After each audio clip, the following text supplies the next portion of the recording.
Bienvenue sur Football Club de Marseille dans le SAV de FCM qui avait fait un petit break la semaine dernière. Mercato oblige, on vous a proposé à la place des Flash Mercato. On revient à une programmation un peu plus normale et on va donc faire le débrief de nos réseaux sociaux et de vos messages que vous nous avez envoyés, Facebook, Twitter, le site, YouTube. C'est parti.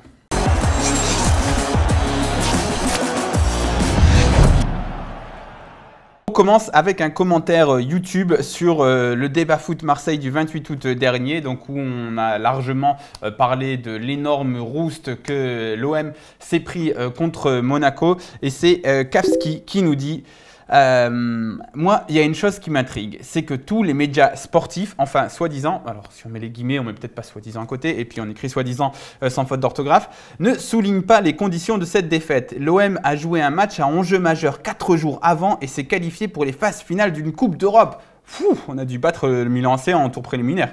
C'est compliqué d'enchaîner après un match de ce type qui débouche sur une qualification, surtout contre l'AS Monaco qui a eu plus d'une semaine pour préparer ce match et est en grande forme depuis... Non mais sérieusement, on a joué contre Domzalé, Kavski, on va pas non plus abuser. Et on n'a pas perdu 1-0 contre Monaco. Donc d'utiliser ça, même Rudy Garcia n'a pas eu les cojones de le faire en conférence de presse. Et tu nous parles ensuite des joueurs qui ont joué, des Certic, Thauvin, etc. Il avait aussi largement remanié son 11 de départ. Donc je veux bien qu'on soit mauvais esprit, mais se prendre 6-1, c'est la première fois que ça arrive en 20 ans. Alors je veux bien qu'il ait cette petite excuse de la fameuse fatigue, la fameuse French touch, qu'on pourrait dire à chaque fois qu'une équipe joue l'Europa League, elle peut plus jouer pendant 3 mois après. Hein. Il faut qu'elle se repose. Hein. Et puis en plus, sinon, elle risque de prendre 6-1. Enfin, il faut aussi tout relativiser. Je pense que le match de Domzalé n'excuse absolument pas la branlée historique que l'Olympique de Marseille s'est pris. Alors certains joueurs étaient peut-être fatigués, il y en a pas mal qui ont été sur le banc et les autres, c'est un peu leur métier aussi de jouer tous les 3 jours et dans tous les cas, même avec de la fatigue, perdre 6-1 de cette manière, c'est tout simplement inacceptable. On continue sur YouTube avec un Flash Mercato, un commentaire du Flash Mercato du 29 août où Mas Delama nous dit Abdenour a joué une seule saison à Monaco en 2014-2015 et depuis son arrivée à Valence, il a joué 42 matchs, toutes compétitions confondues, ce qui fait 21 matchs par saison, c'est pas trop mal. Alors, deux choses dans ce commentaire, Mas Delama, c'est que premièrement, Abdenour, en fait, il a joué une saison et demie à Monaco. Il arrive en janvier 2013, donc il joue 2013-2014 et 2014-2015. Mais à Monaco, il arrive déjà blessé avec un claquage à la cuisse, il me semble. Donc non, il n'a pas joué qu'une saison, il a joué un tout petit peu plus d'une saison.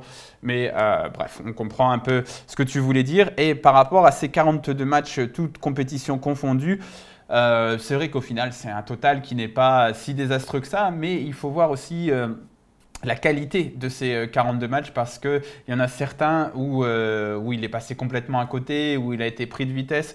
On a quand même eu des échos très négatifs venant d'Espagne. On nous a dit que son meilleur match, en fait, c'était face au Barça en arrière-gauche. Il avait fait un très bon match et malheureusement, il avait provoqué un penalty, ce qui avait un peu assombri sa feuille de match. Mais bon, dans tous les cas, Abdenour est là, on lui souhaite la bienvenue et on souhaite surtout qu'il retrouve son niveau de Monaco parce qu'avec le niveau de sa deuxième saison monégasque, 2014-2015, donc il serait l'un des meilleurs défenseurs du championnat de France. Donc on va espérer ça et on va oublier un peu sa première demi-saison, un peu en demi-teinte, mais avec des blessures à Monaco et ses 2 dernières saisons très en demi-teinte à Valence. Allez, à toi de jouer Abdenour.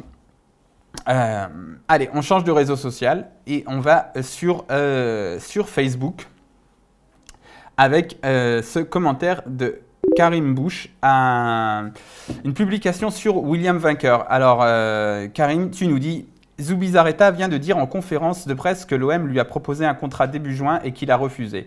Monsieur Vainqueur est trop gourmand, tant pis pour toi, tu iras rejoindre Mvila en Russie avec ton énorme salaire.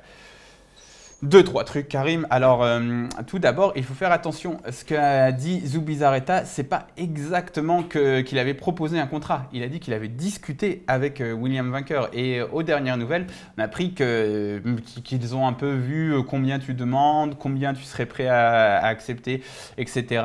Et qu'en plus, William Vainqueur, enfin, selon RMC et Mohamed Bouafsi, William Vainqueur aurait été aurait été proche de concéder à une diminution de son salaire. Donc, c'est pas tout à fait là-dessus. On peut se poser d'autres questions parce que là, tout le monde se focalise sur ça. Si William Vainqueur ça a chopé, c'est à cause de considérations financières. Est-ce que c'est vraiment à cause de ça? On peut se le demander parce que comme on vous le répète depuis plusieurs semaines sur FCM, l'OM a mis en place un plan de route, une feuille de route pour ce mercato avec un nombre d'arrivées défini, un nombre de départs défini. Donc à partir du moment où on fait le choix de faire venir Luis Gustavo qui joue au poste de William Vainqueur et qui est supérieur, peut-être qu'on avait décidé de faire venir par exemple 5 joueurs en transfert. Les deux prêts, moi je ne suis pas persuadé qu'ils étaient pris en compte dans la feuille de route au départ.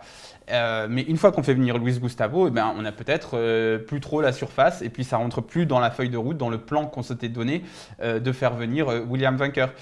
Et donc, moi, je pense que c'est plus dans cette idée-là de réflexion globale, de gestion de l'effectif, de gestion de la masse salariale, parce que le salaire, William Vainqueur était prêt à faire des efforts et on aurait été prêt à lui donner quelque chose de convenable. Donc, ça aurait pu se passer, sauf qu'au final, eh ben, les conditions, elles n'ont pas été réunies parce qu'on avait un certain nombre d'arrivées prédéfinies et que s'il y en avait d'autres à venir, c'était par rapport au nombre de départs prédéfinis et ce nombre de départs, de toute évidence, il n'a pas été atteint. Donc voilà, donc je pense qu'il faut arrêter en fait de se concentrer sur le salaire et le prix du transfert.